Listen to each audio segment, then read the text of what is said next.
बहुत खुशी की बात है कि वक्फ बोर्ड एग्ज़ाम का जो ऑफिशियल सिलेबस है वो रिलीज हो चुका है। ठीक है, तो आज देखने वाले कि ऑफिशियल सिलेबस क्या है। किसी भी एग्ज़ाम को तैयारी करने के लिए ऑफिशियल सिलेबस मालूम होना चाहिए, नहीं तो तैयारी ऐसा हो जाता है कि समंदर में हाथ पैर मारने के मुवाफिक हो जाता है। ठीक है, तो बहुत अच्छी बात है कि ऑफिशियल सिलेबस आ चुका है। अब हमें तैयारी उसी के हिसाब से करना है। अब हम बोल सकते हैं कि थोड़ा सा वक्फ बोर्ड वाले थोड़ा सा सीरियस है, नहीं तो ऐसा लग रहा था बस 3-5 कर रहे हैं वो लोग, कुछ उनका इरादा नहीं है ऐसा। ठीक है, तो सिलेबस दे दिए, उम्मीद है कि जल्द ही एग्ज़ाम डेट भी दे देंगे। ठीक है, चलो आगे बढ़ते हैं, देखते हैं सिलेबस में क्या दिया हुआ है जो आज रिलीज़ हुआ है। 11 तारीख को आपका सिलेबस आया है, यहाँ पे देख सकते हैं। ऑफिशियल जो इसका साइट है वहाँ पे जाके PDF आप डाउनलोड कर सकते हैं। देखो भाई क्या है कि सिलेबस में सबसे पहला पार्ट है हिस्ट्री, है ना। तो हिस्ट्री जो है, हिस्ट्री एंड कल्चर दिया। अब हिस्ट्री में क्या बोला है, history and culture of modern India specially Maharashtra बोला है। ठीक है, क्या बोला है, modern India specially Maharashtra. But इसके साथ साथ आपको मालूम होना चाहिए कि 35 मार्क्स का जो होगा आपका क्वेश्चन जो होगा 35 मार्क्स का जीके है। किसका, जीके का। जीके 35 क्वेश्चन आने वाला, 35 मार्क्स बोला मैं, 35 क्वेश्चन जीके का आएगा। टोटल कितने मार्क्स होते हैं, 70 मार्क्स यहाँ से बनते हैं। टोटल 70 मार्क्स बनने वाले हैं। तो ये हम जो बता रहे भाई, ये किसका सिलेबस है, जीके का पार्ट का है। ठीक है, तो जीके में अगर बात करें तो हिस्ट्री एंड कल्चर। अब हिस्ट्री एंड कल्चर में इसने किया बोला है कि भाई culture of modern India specially Maharashtra बोला है। हिस्ट्री एंड कल्चर सिर्फ मॉडर्न इंडिया की बात किया है, मिडिवल की बात नहीं की है, एशियंट की बात नहीं किया है। यानी आपको क्या पढ़ना है, 1600 के बाद 1700 के बाद का पढ़ना है। ठीक है, तो मॉडर्न इंडिया का ही सिर्फ पढ़ना है। History and culture of modern India बोला है और महाराष्ट्र, यानी महाराष्ट्र का जो मॉडर्न इंडिया और महाराष्ट्र का जो मॉडर्न इंडिया है उसी का कल्चर और हिस्ट्री दोनों पढ़ना है। ठीक है, समझ में आ गया। ये पार्ट इन्होंने स्पेसिफाई कर दी, ये अच्छी बात है। फिर सेकंड पॉइंट में इन लोग ने बात किया है कि with special study of geography of Maharashtra. Geography of Maharashtra की बात कर रहा है, सिर्फ महाराष्ट्र की ज्योग्राफी पढ़ना है, बाहर की ज्योग्राफी नहीं बोला है। क्या बोला, with special study of geography of Maharashtra.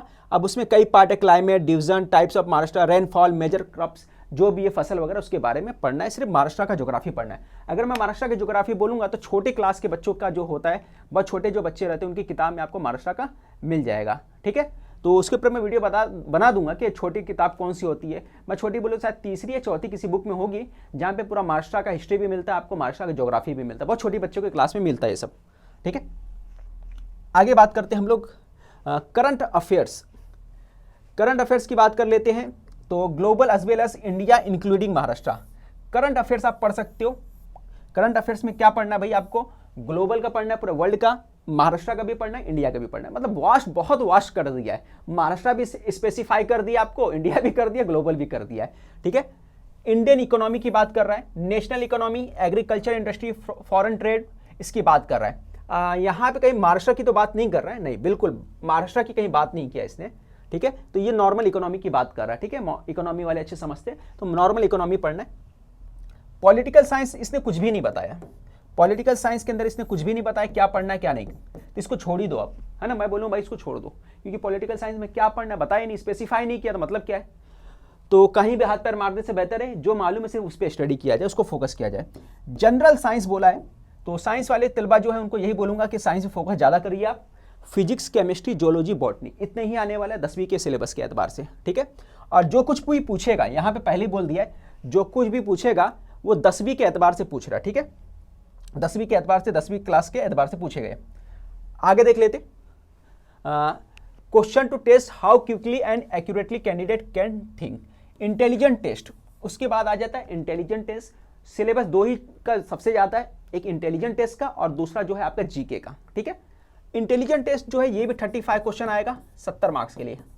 ठीक है, बट इंटेलिजेंट टेस्ट में आप आसानी से मार्क्स गेट कर सकते हो, क्योंकि इसका बहुत ज़्यादा एक्सपांड नहीं, एक लेवल है उसी में से क्वेश्चन पूछने वाला है, और बहुत ज़्यादा टफ नहीं पूछता, इजी लेवल का पूछता है। तो टेस्ट ऑफ न्यूमेरिकल एबिलिटी, अब देखो टेस्ट ऑफ न्यूमेरिकल एबिलिटी बोलने का मतलब क्या है, यहाँ पर ये मैथ्स की बात कर रहा है, यहाँ पर बात कर रहा हूँ मैथ्स की। Basic numerical calculation skill, basic calculation होता है, plus minus, multiply, square, cube, ये सब बेसिक होता है। Arithmetic reasoning it is class 10th level, arithmetic reasoning बोल दिया है। ठीक है, तो मैथ्स के अंदर एक पार्ट होता है अर्थमेटिक, वो भी हो गया आपका, क्योंकि टेस्ट ऑफ न्यूमेरिकल एबिलिटी बोल दिया तो ये पूरा का पूरा देख लिया। अब उसके बाद रीजनिंग का पार्ट बोल रहा है, test of reasoning problem solving. ठीक है, टेस्ट ऑफ प्रॉब्लम सॉल्विंग, देखो क्लास 10th लेवल का बोला है, इसका मतलब ही वो मैथ्स है। ठीक है, जिसमें आपको numerical, basic numerical, plus minus multiply और भी कई चीज़ें होती है मैथ्स का पार्ट जो होता है, जो करना पड़ेगा, जिसके अंदर अर्थमेटिक के अंदर सेक्शन भी है, टाइम एंड वर्क होता है, स्पीड डिस्टेंस होता है, ठीक है, परसेंटेज होता है, प्रॉफिट लॉस होता है, सिंपल इंटरेस्ट, कंपाउंड इंटरेस्ट होता है, बहुत सारी चीज़ें हैं इसके अंदर। अब यहाँ से टेस्ट ऑफ रीजनिंग है ना, टेस्ट ऑफ रीजनिंग में प्रॉब्लम सॉल्विंग, कोडिंग, डिकोडिंग दिया है, सिंबॉलिक एंड न्यूमेरिकल ऑपरेशंस दिया है, logical analytical reasoning it is दिया है, ठीक है। तो सिंबॉलिक और न्यूमेरिकल ऑपरेशन वो भी आपको करना है। जो स्कॉलरशिप का जो होता है, बच्चों का स्कॉलरशिप का एग्जाम होता है 8वीं वगैरह, उसमें बहुत सारे क्वेश्चंस दिए रहते हैं न्यूमेरिकल ऑपरेशन के, और सिंबॉलिक वाले क्वेश्चन बहुत रहते हैं। यानी आप स्कॉलरशिप की बुक, बच्चों की जो बुक पढ़ोगे ना, उससे भी आपको बेनिफिट मिल सकता है, क्लास 4वीं का या क्लास 8वीं में या 7वीं में होता है, ठीक है। और मराठी ग्रामर में अगर बात कर ले हम लोग, तो मराठी ग्रामर और इंग्लिश ग्रामर सब एक ही जैसा है। Part of speech, synonyms, antonyms, फिर उसके बाद tense, gender, figure of speech, ये पढ़ना है आपको, वो बेसिक चीज़ें, ठीक है। तो ये आसान है मराठी ग्रामर का। इंग्लिश ग्रामर की बात कर ले, article, tenses, type of sentence, conjunctions, idioms, phrases, noun, adverb, ये पढ़ना है आपको, ओके। उर्दू में बात करें तो Urdu grammar, question of passage, एक पैसेज देगा बोल रहा है, अब 4 मार्क्स का 5 मार्क्स का जो भी दे दे, और उर्दू ग्रामर बोल रहा है। क्लियर हो गया? ये पूरा का पूरा आपको बता दिया मैंने, तो आपको समझ में आ गया होगा आपको फोकस किस पे करना है, ज़्यादातर कहाँ से मार्क्स आप गेट कर सकते हो। तो मैं यही बोलूँगा आपको फोकस इनके ऊपर करना है। यहाँ से 70 मार्क्स आपका जाना नहीं चाहिए, ठीक है, यहाँ से 70 मार्क्स आपका जाना नहीं चाहिए। अब इसके अंदर एक पार्ट वो है, जैसे कि आप अगर साइंस वाले तो आपका चांदी है, यहाँ से मार्क्स गेट कर सकते हो। और उसके बाद अगर मैं बात करूँ हिस्ट्री ज्योग्राफी वाले हैं, तो मैं यही बोलूँगा हिस्ट्री ज्योग्राफी वाले हैं तो मॉडर्न इंडिया वगैरह यहाँ पे स्पेसिफाइज कर दिया है। तो इस पे स्पेसिफाई करने का मतलब हिस्ट्री और ज्योग्राफी आप कवर कर सकते हो। अगर आप आर्ट्स वाले हो तो इस पर ज़्यादा फोकस करिए आप, कुछ ना कुछ तो आपको छोड़ना पड़ेगा, है ना, नहीं तो इतना कम वक्त में हो भी नहीं पाएगा। उम्मीद है कि एग्जाम भी 40-45 दिन में होने वाला है, 60 दिन के अंदर उम्मीद है कि एग्जाम हो जाएगा, क्योंकि लोग ने सिलेबस रिलीज कर दिया अभी। अब देखें यहाँ पे 2 चीज़ें मैंने बता दिया। अब ये अगर आप परफेक्ट किए तो आसानी से 70 मार्क्स गेट हो जाएगा। आपको 90 से कम नहीं लाना एग्जाम में मार्क्स, 90 से कम लाए तो एग्जाम से बाहर हो जाओगे सीधा, ठीक है। कम से कम आपको 45% यानी कि 90 मार्क्स लाना ही लाना है। अब बात करते हैं मराठी। अगर आप मराठी वाले हो, थोड़ा भी मराठी जानते हो, तो आप यहाँ से मार्क्स पूरा 10 में से 10 क्वेश्चन आएगा 20 मार्क्स के लिए, तो 15 से 16 मार्क्स आप यहाँ से गेट कर सकते हो, ठीक है। तो यहाँ से आप 15 से 16 मार्क्स मराठी में गेट कर सकते हो, 15 से 16 यहाँ पे। इंग्लिश में भी बहुत इजी पूछेगा, फिर भी आप 14 से 15 इंग्लिश में गेट कर सकते हो। उर्दू भी आसान है, 14 से 15 यहाँ से गेट कर सकते हो। अगर ये तीनों की बात कर ले आप, तो यहाँ पे हो जाता है 15 3 45 मार्क्स यहाँ हो जाता है। 70 मार्क्स में से आप सही से मेहनत करोगे तो 60 यहाँ निकालोगे। 105 मार्क्स पे आप खेल सकते हो, 105 मार्क्स पे खेल सकते हो।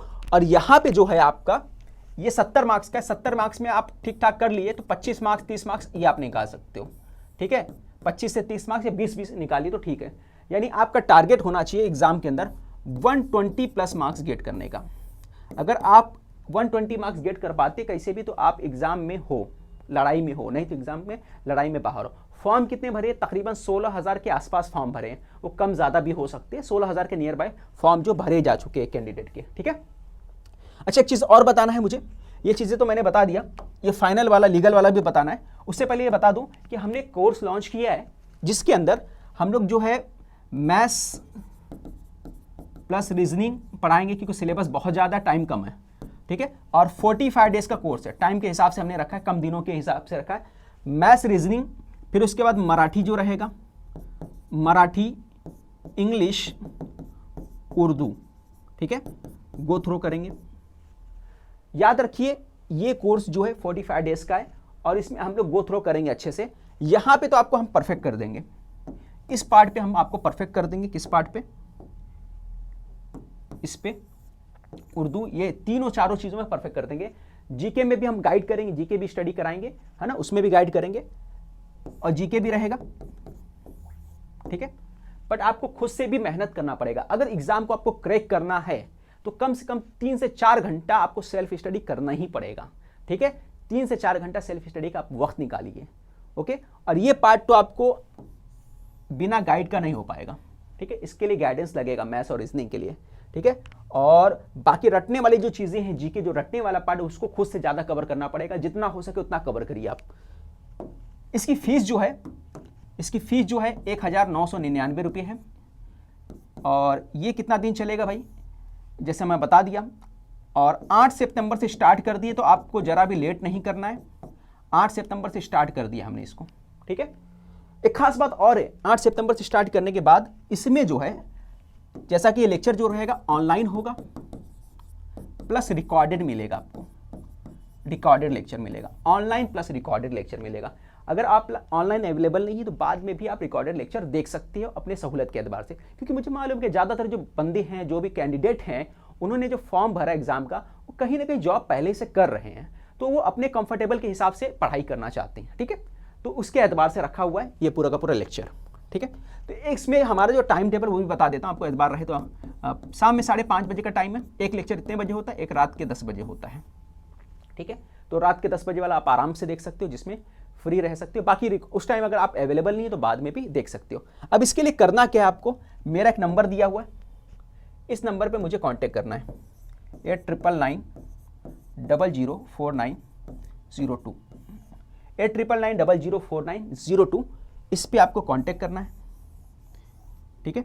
इस पे कांटेक्ट करने का मतलब आपको व्हाट्सएप करना है, कॉल मत करिए, व्हाट्सएप करिए। आपको पूरा इन्फॉर्मेशन जैसे मैं दे दिया हूँ, बस आपको अगर आप ज्वाइन करना है, देखो सारी इन्फॉर्मेशन दे दिया, जो भी बताए, रिकॉर्डिंग का भी मिलेगा, ये भी मिलेगा, लेक्चर का टाइम भी बता दिया मैंने, सारी चीज़ें बता दिया। अगर आपको ज्वाइन करना है तो आप मुझे ज्वाइन के लिए आप कॉल मैसेज करिए, व्हाट्सएप करिए, फिर मैं आपको क्या करूँगा, फ़ोन पेमेंट का नंबर दे दिया हूँ, इसी पे फ़ोन पेमेंट करना रहेगा। उसके बाद आपको स्क्रीनशॉट मुझे सेंड करना है, उसके बाद मैं जो बैच है हमारा उसमें ज्वाइन कर लूँगा आपको, ठीक है। तो आपको आप स्टडी स्टार्ट कर देना चाहिए। कभी भी एग्ज़ाम 45 से 50 दिन में हो सकते हैं, तो आपको बहुत ज़्यादा मेहनत की ज़रूरत है, ठीक है। और जैसा मैं बताया था लीगल वाला बताया नहीं ना, लीगल वाला देख लो, और इंजीनियरिंग वाला। इंजीनियरिंग के लिए पूरा आपका डिप्लोमा वगैरह का जो है पूरा का पूरा आपको question to diploma courses in civil engineering. Civil engineering में जो डिप्लोमा में जो क्वेश्चन है, जो सिलेबस है वहाँ से आएगा। और लॉ के अंदर जो आपका ग्रेजुएशन के अंदर डिग्री कोर्स में है, लॉ का सारे क्वेश्चन आने वाले हैं, यानी बहुत एक्सपांड लेवल तक है पूरा का पूरा सिलेबस इसका, ठीक है। तो सभी को समझ में आ गया होगा। कुछ और डाउट रहेगा तो आप कमेंट्स करके पूछ सकते हैं। तो मिलते हैं नेक्स्ट वीडियो में, तब तक के लिए चैनल को सब्सक्राइब करके रखिए ताकि आपको नए अपडेट, नए इन्फॉर्मेशन मिलता रहे।